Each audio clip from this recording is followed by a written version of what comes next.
Hello friends, good morning to all. इस video के माध्यम से जीके के बहुत ही महत्वपूर्ण प्रश्न उत्तर देखने को मिलेंगे। पूरा वीडियो देखिए और चैनल को सब्सक्राइब भी कर लीजिएगा। कल हमने 20 क्वेश्चंस डिस्कस किए थे, तो पहले 20 नंबर क्वेश्चन डिस्कस कर लेते हैं और उसके बाद आगे आज के वीडियो में आज के क्वेश्चंस को डिस्कस करेंगे। ठीक है, तो कल का लास्ट क्वेश्चन था संविधान निर्मात्री परिषद की झंडा समिति के अध्यक्ष कौन थे। तो इसका जो सही आंसर हो जाएगा वो हो जाएगा डॉक्टर राजेंद्र प्रसाद। झंडा समिति या तदर्थ समिति के अध्यक्ष डॉक्टर राजेंद्र प्रसाद थे और ये 22 जुलाई 1947 को पिंगली वेंकैया के द्वारा डिजाइन किया गया था। अब अगले क्वेश्चन और आज के नए क्वेश्चन की ओर बढ़ जाते हैं।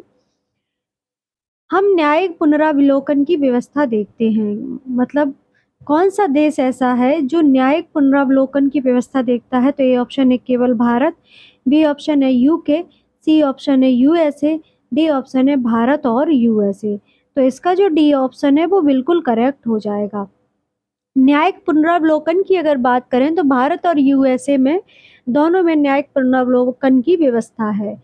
न्यायिक पुनरावलोकन के अंतर्गत न्यायालयों को शक्ति है कि जिसके द्वारा वे विधानमंडल के कानूनों तथा कार्यपालिका के आदेशों की जांच कर सकते हैं और यदि ये कानून अथवा आदेश संविधान के विरुद्ध हो तो उसको असंवैधानिक तथा अवैध घोषित कर सकते हैं। भारतीय संविधान द्वारा उच्चतम न्यायालय एवं उच्च न्यायालयों को भी न्यायिक पुनरावलोकन की शक्ति प्रदान की गई है।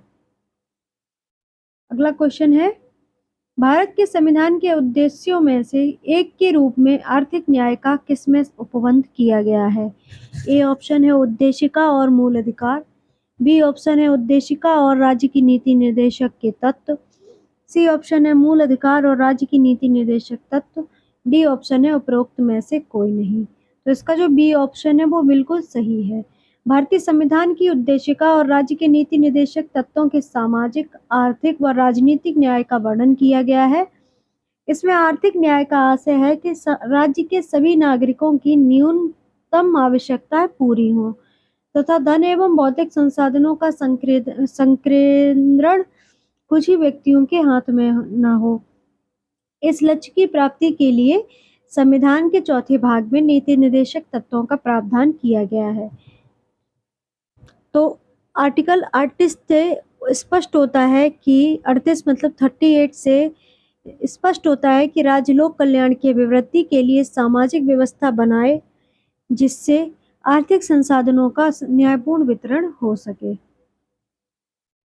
अगला क्वेश्चन है, भारत के संदर्भ में निम्नलिखित में से कौन सा अधिकारों और कर्तव्यों के बीच सही संबंध है। ए ऑप्शन है अधिकार कर्तव्यों के साथ सहसंबंधित हैं, बी ऑप्शन है अधिकार व्यक्तिगत हैं तथा समाज और कर्तव्यों से स्वतंत्र हैं, सी ऑप्शन है नागरिक के व्यक्तित्व के विकास के लिए अधिकार न कि कर्तव्य महत्वपूर्ण है, डी ऑप्शन है राज्य के स्थायित्व के लिए कर्तव्य न कि अधिकार महत्वपूर्ण है। तो इसका जो सही आंसर हो जाएगा वो ए ऑप्शन हो जाएगा।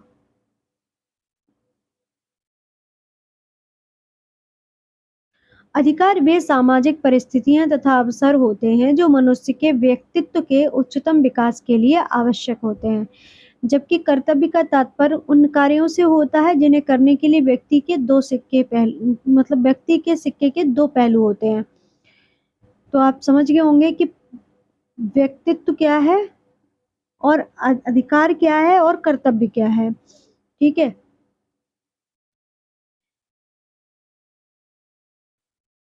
जबकि कर्तव्य के तात्पर्य की अगर बात करें तो उनमें उन कार्यों से होता है जिनके करने के लिए व्यक्ति नैतिक रूप से प्रतिबद्ध होता है।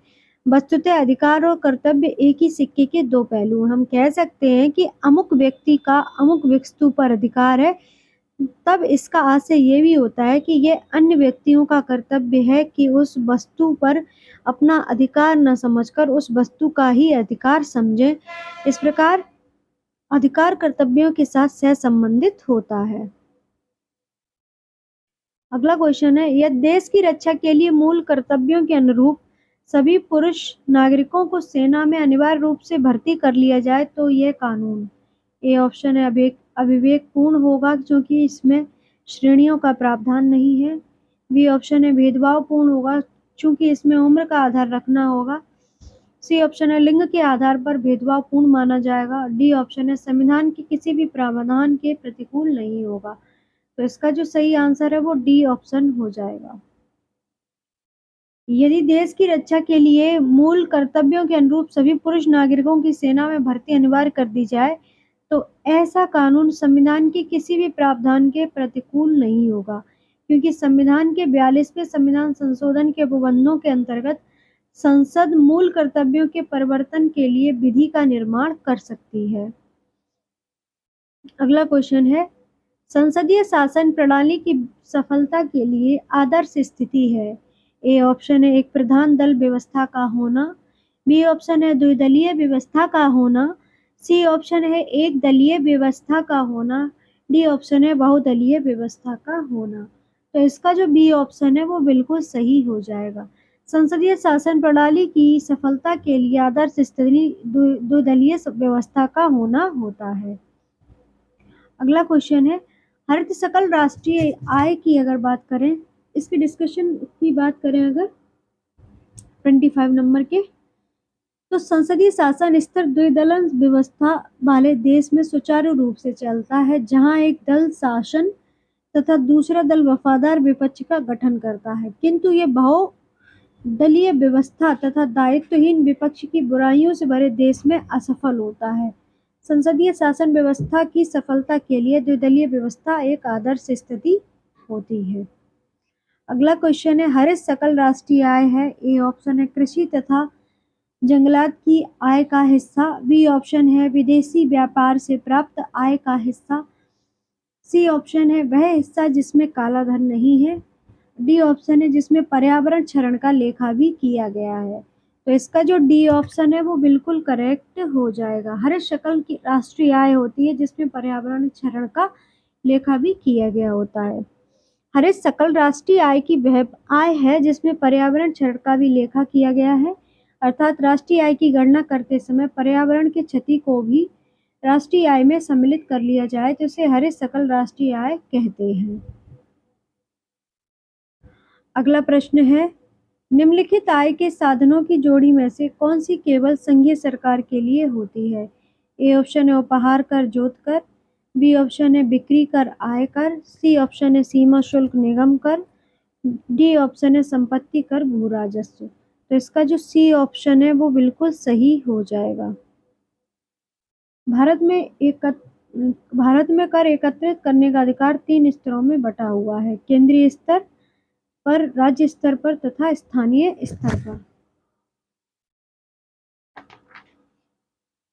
इन 3 स्तरों पर करों तथा उनके एकत्रित धन का आवंटन स्पष्ट रूप से किया जाता है। केंद्र तथा राज्यों के बीच इनका विभाजन संविधान द्वारा स्पष्ट रूप से किया गया है और इनमें समय समय पर संशोधन हेतु वित्त आयोग की भी व्यवस्था की गई है। भारत की कर प्रणाली को 5 खंडों में विभाजित किया गया है, तो पांचों खंडों अच्छे से नोट कर लीजिएगा। केंद्रीय सरकार के केंद्रीय कर सरकार के अधिकार क्षेत्र में सीमा शुल्क और निगम शुल्क आते हैं।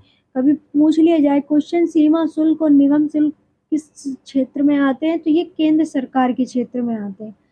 राज्य सरकार के कुछ कर ऐसे होते हैं जिन्हें एकत्रित करने के लिए व्यय करने का समाप्त अधिकार राज्य सरकारों के पास ही होता है। इनमें से होते हैं बिक्री कर, मालगुजारी कर, उत्पादन शुल्क कर, कृषि आय पर कर, मनोरंजन इत्यादि पर जो कर होता है ये राज्य सरकारों के लिए ही होता है। इस पे केंद्र सरकार का कोई भी जो कह सकते हैं केंद्र सरकार का कोई भी इस पे हक नहीं होता है।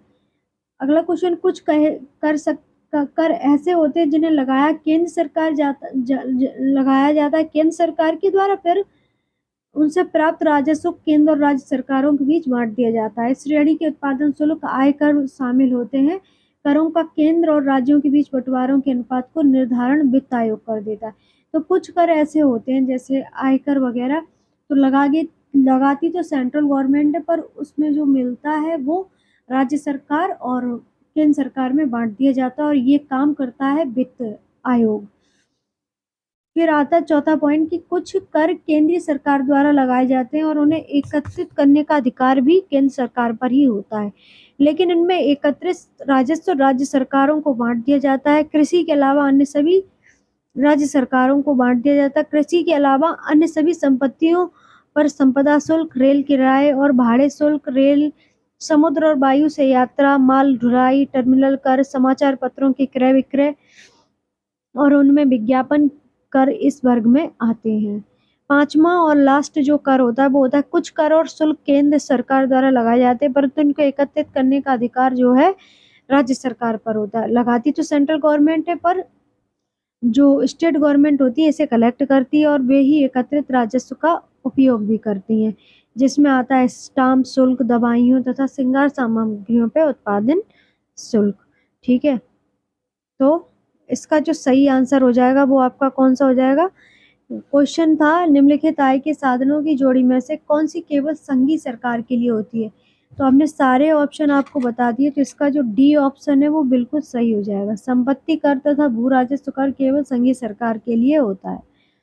अगला क्वेश्चन है फिलिप्स वर्ग किनके मध्य के संबंध को व्यक्त करता है? ए ऑप्शन है मुद्रा अपस्फीति एवं बेरोजगारी, बी ऑप्शन है मुद्रास्फीति एवं बेरोजगारी, सी ऑप्शन है मुद्रास्फीति एवं अदृश्य बेरोजगारी, डी ऑप्शन है मुद्रा अपस्फीति एवं चक्रीय बेरोजगारी। तो इसका जो बी ऑप्शन है वो बिल्कुल सही हो जाएगा। फिलिप्स वक्र चक्र मुद्रास्फीति एवं बेरोजगारी के संबंध को व्यक्त करता है। फिलिप्स वक्र या बेरोजगारी तथा मुद्रास्फीति के बीच विपरीत संबंध को बताता है, अर्थात जब मुद्रास्फीति बढ़ती है तो बेरोजगारी घट जाती है। फिलिप्स वक्र के 1958 के A.W. फिलिप ने प्रस्तुत किया था। फिलिप ने ब्रिटेन में 1861 से 1913 की अवधि में मौद्रिक मजदूरी दरों तथा बेरोजगारी के बीच संबंध की व्याख्या की थी। उसने बताया कि बेरोजगारी की दर तथा मौद्रिक मजदूरी के विपरीत संबंध होता है। अगला क्वेश्चन है भारतीय पंचवर्षीय योजनाओं का प्रमुख उद्देश्य क्या था? ए ऑप्शन है धन या आय का समान वितरण, बी ऑप्शन है स्वावलंबन एवं विदेशी सहायता पर निर्भरता कम करना, सी ऑप्शन है पिछड़ी जातियों का विकास, डी ऑप्शन है निजी क्षेत्र की बढ़ती भूमिका। तो इसका जो बी ऑप्शन है वो बिल्कुल करेक्ट हो जाएगा। भारतीय पंचवर्षीय योजना का प्रमुख उद्देश्य स्वावलंबन एवं विदेशी सहायता पर निर्भरता कम करना था। पंचवर्षीय योजनाओं का शुभारंभ की बात करें तो 1951 में प्रथम पंचवर्षीय योजना लागू करने के साथ हुई थी। 15 मार्च 1950 में योजना आयोग का गठन हुआ था। अगर योजना आयोग के गठन की बात करें तो 15 मार्च 1950। ओके, ये आयोग पंचवर्षीय योजनाओं की व्यापक रूपरेखा तैयार करता है। सोवियत संघ की तर्ज पर लागू की गई पंचवर्षीय योजनाओं का प्रमुख उद्देश्य भारत में आर्थिक स्वावलंबन की प्राप्ति तथा विदेशी सहायता पर निर्भरता को कम करना होता है। अगला क्वेश्चन है निर्यात हेतु आम की पसंदीदा प्रजाति है। ए ऑप्शन है दशहरी, बी ऑप्शन है लंगड़ा, सी ऑप्शन है अल्फांसो, डी ऑप्शन है आम्रपाली। तो इसका जो सी ऑप्शन है वो बिल्कुल सही हो जाएगा। भारत में आम निर्यातक किस्मों की अगर बात करें तो अल्फांसो, हापुस, केसर एवं गुलाब खास हैं। वेनेजुएला में आम की उत्पादकता संसार में सर्वाधिक पाई जाती है। तो ये क्वेश्चन याद रखिएगा, संसार में सर्वाधिक मैंगो कहाँ पर होते हैं? तो वेनेजुएला में होते हैं। ठीक है, किंतु उत्पादन की दृष्टि से, प्रोडक्शन की दृष्टि से अगर देखा जाए तो विश्व का 39% जो है आम वो भारत में उत्पादित होता है। ठीक है, तो इस हिसाब से भारत प्रथम स्थान पर है संसार में। तो ये भी याद रखिएगा। और ये जो 3 नाम दिए गए हैं ना, ये सब आम की ही प्रजाति हैं, दशहरी, लंगड़ा, आम्रपाली, अल्फांसो। अगला क्वेश्चन है निम्नलिखित में से कौन सा शब्द फूट लूज उद्योग का एक उदाहरण है? ए ऑप्शन है तेल शोधन, बी ऑप्शन है चीनी, सी ऑप्शन है सॉफ्टवेयर, डी ऑप्शन है एल्यूमिनियम। तो इसका जो सही आंसर हो जाएगा वो हो जाएगा सी ऑप्शन। फूट लूज उद्योग का उदाहरण होता है सॉफ्टवेयर। सॉफ्टवेयर फूट लूज उद्योग का एक उदाहरण है। फूट लूज उद्योग ऐसे उद्योग को कहते हैं जो परिवहन या संसाधनों से प्रभावित हुए बिना किसी भी स्थान पर स्थित हो सकता है। इस उद्योग में कच्चे माल के स्रोत से दूरी पर का असर नहीं होता, अर्थात इन्हें कच्चे माल के स्रोत के समीप लाने की अनिवार्यता नहीं होती है। ठीक है। अगला क्वेश्चन है, वर्ष 2001 से 2011 के दौरान जनसंख्या की दशकीय वृद्धि दर सर्वाधिक रही। ए ऑप्शन है मध्य प्रदेश, बी ऑप्शन है राजस्थान, सी ऑप्शन है बिहार, डी ऑप्शन है उत्तर प्रदेश। तो इसका जो सी ऑप्शन है वो सही हो जाएगा। 2001 से 2011 के दौरान जनसंख्या वृद्धि दर जो रही ऑप्शन के हिसाब से बिहार की रही 25.4% तक यहाँ की जो है 10 की वृद्धि दर रही। जबकि राजस्थान की अगर इसमें पूछ ली गई है तो राजस्थान की दी गई थी 21.3%, मध्य प्रदेश की रही 20.30% और उत्तर प्रदेश की रही 10 की वृद्धि दर। ये अच्छे से याद रखिएगा क्योंकि आप उत्तर प्रदेश के एग्जाम की तैयारी कर रहे हैं, तो उत्तर प्रदेश की 10 की दर आपको याद रखनी है 20.22%। अगला क्वेश्चन है, भारत में जनसंख्या के अनुसार तीसरा एवं क्षेत्रफल में 12वां राज्य कौन सा है। ए ऑप्शन है महाराष्ट्र, बी ऑप्शन है मध्य प्रदेश, सी ऑप्शन है कर्नाटक, डी ऑप्शन है बिहार। तो इसका भी सही आंसर हो जाएगा बिहार।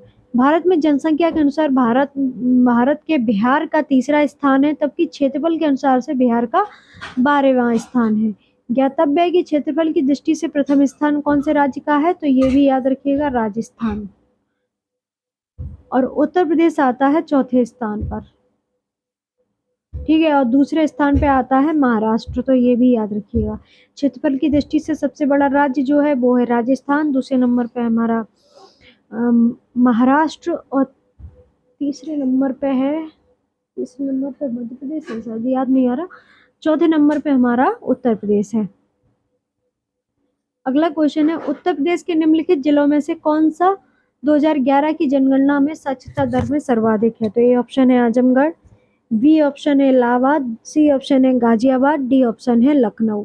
तो इसका जो सही आंसर हो जाएगा वो हो जाएगा गाजियाबाद। अगर यहाँ पे गौतम बुद्ध नगर लिखा होता तो वह भी सही आंसर होता गाजियाबाद की जगह, क्योंकि गौतम बुद्ध नगर की भी लिटरेसी सबसे ज़्यादा है। अब गाजियाबाद के साक्षरता दर की बात करें तो वो है 78.07, और उत्तर प्रदेश की साक्षरता दर की बात करें तो वो है 66.7। ठीक है।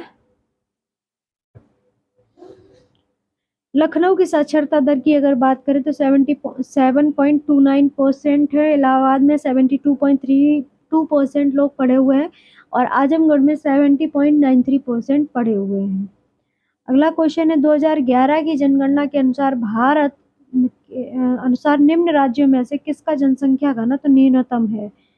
अब ये क्वेश्चन आप सभी को पता है, जनसंख्या घनत्व न्यूनतम है अरुणाचल प्रदेश का। यहाँ केवल जनसंख्या घनत्व की बात करें तो केवल वर्ग किलोमीटर में 17 लोग रहते हैं। ठीक है। नागालैंड की अगर जनसंख्या घनत्व की बात करें तो वो है 119, सिक्किम की है 86, और अरुणाचल प्रदेश की मैंने बताई दी 17 होती है, और मिजोरम में अगर बात करें तो वो है 52। अगला प्रश्न है, सौर ऊर्जा की सबसे महत्वपूर्ण भूमिका है। ए ऑप्शन है कार्बन चक्र में, बी ऑप्शन है ऑक्सीजन चक्र में, सी ऑप्शन है नाइट्रोजन चक्र में, डी ऑप्शन है जल चक्र में।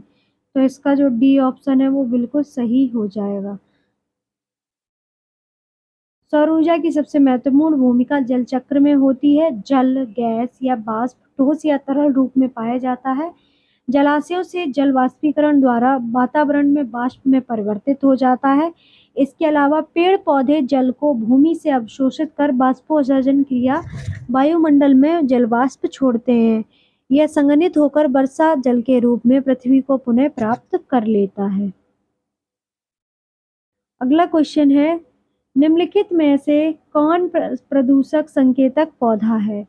ए ऑप्शन है शैवाल, बी ऑप्शन है कवक, सी ऑप्शन है लाइकेन, डी ऑप्शन है फर्न। तो इसका जो सही आंसर हो जाएगा वो हो जाएगा सी ऑप्शन। प्रदूषक संकेतक पौधा जो होता है वो होता है लाइकेन। लाइकेन थैलोफाइटा प्रकार की वनस्पति है जो कवक तथा शैवाल दोनों से मिलकर बनती है। लाइकेन वायु प्रदूषण के संकेतक होते हैं। लाइकेन अपने अधिकांश खनिज तत्वों को हवा और वर्षा से अवशोषित करता है। जहाँ पर वायु प्रदूषण अधिक होता है वहाँ पर ये नहीं उगते हैं। ठीक है, तो लाइकेन जो है थैलाफाइटा प्रकार की वनस्पति है जो कवक तथा शैवाल दोनों से मिलकर बनती है। तो ये क्वेश्चन इंपॉर्टेंट हो जाता है और इसे अच्छे से याद रखिएगा। अगला क्वेश्चन है, कार्बन डाइऑक्साइड के अलावा जलवायु परिवर्तन के लिए निम्नलिखित में से किस गैस की भूमिका है? ए ऑप्शन है मीथेन, बी ऑप्शन है नाइट्रोजन डाइऑक्साइड, सी ऑप्शन है सल्फर डाइऑक्साइड, डी ऑप्शन है हीलियम। तो इसका जो सही आंसर हो जाएगा वो हो जाएगा A option methane. Carbon dioxide के अलावा जलवायु परिवर्तन के लिए मीथेन गैस की बहुत भूमिका होती है। जलवायु परिवर्तन में कार्बन डाइऑक्साइड के अलावा मुख्य भूमिका मीथेन की होती है। लगभग 20% ये योगदान करती है। लगभग 20% योगदान करती है। मीथेन पृथ्वी द्वारा उत्सर्जित अवरक्त किरणों के अवशोषण में CO2 से औसतन 20 से 30 गुना अधिक सक्षम है। मीथेन अपूर्ण अपघटन का उत्पाद है एवं अनॉक्सी दशाओं में मीथोजन जीवाणुओं द्वारा उत्पन्न होती है। मीठे जल वाली आर्द्र भूमियों से मीथेन का उत्सर्जन होता है क्योंकि कार्बनिक पदार्थों का ऑक्सीजन के अभाव में अपघटन होने से मीथेन का उत्पादन होता है। कोयला खनन, तेल तथा प्राकृतिक गैस हेतु खनन, चरने वाले जानवरों, धान के खेत आदि स्रोतों से मीथेन उत्सर्जित होती है। ठीक है, क्वेश्चन पूछ लिया जाता है चरने वाले जानवरों की जगह पूछा जाता है कि जो जानवर होते हैं वो जुगाली जो करते हैं, जो मुंह चलाते हैं, उसमें कौन सी गैस होती है? तो वो होती है मीथेन। अगला क्वेश्चन है, बांधों और जलाशयों के निर्माण के फलस्वरूप निम्न सभी पर प्रभाव पड़ता है सिवाय। ए ऑप्शन है वनस्पतियों और जीवों का हनन, बी ऑप्शन है जलाशय भूकंपनीयता, सी ऑप्शन है जल जनित बीमारियां, डी ऑप्शन है मरुस्थलीकरण। तो इसका जो डी ऑप्शन है वो बिल्कुल सही हो जाएगा। बांधों और जलाशयों के निर्माण के फलस्वरूप निम्न नकारात्मक प्रभाव दृष्टिगोचर होते हैं। बांधों के कारण पानी रुकने से मछलियों की कई प्रजातियां समाप्त हो जाती हैं। बाढ़ के कारण स्थानीय जीव जंतुओं व पेड़ पौधों की प्रजातियों के जलाशयों में रुके पानी में मलेरिया के कीटाणु पनपते हैं जो स्थानीय लोगों को बीमार कर देते हैं। जलाशयों के निर्माण से भूस्खलन आदि की घटनाओं में वृद्धि होती है, जबकि बांधों और जलाशयों के निर्माण से मरुस्थलीकरण में कोई संबंध नहीं होता है। ठीक है, तो ये आज का लास्ट क्वेश्चन है। पश्चिमी घाट के संबंध में निम्न कथनों पर विचार कीजिए। यह एक भ्रंशोत्स पर्वत है। बी ऑप्शन है इसका पूर्वी ढाल क्रमशः नीचे होता हुआ पठार है और इसका उत्तरी खंड लावा बेसाल्ट से आच्छादित होता है। तो उपरोक्त में से कौन सा सही है ये आपको बताना है। 1 तथा 2, बी 2 तथा 3 और सी है 1 तथा 3 और डी है तीनों। तो इसका जो तीनों स्टेटमेंट है वो बिल्कुल सही है। ये भ्रंशोत्स पर्वत है। पश्चिमी घाट की अगर बात करें तो तीनों सही है। पश्चिमी घाट को सह्याद्री भी कहा जाता है। उत्तरी सह्याद्री ऊपरी सतह पर बेसाल्ट लावा का निक्षेप मिलता है। वास्तव में ये पर्वत श्रेणी ना होकर प्रायद्वीपीय पठार का ये एक भ्रंश कगार है। दक्षिणी सह्याद्री का मुख्यतः आर्कियन युग में ग्रेनाइट और नीस चट्टानों से निर्माण हुआ है। तो ये थे आज के इम्पोर्टेंट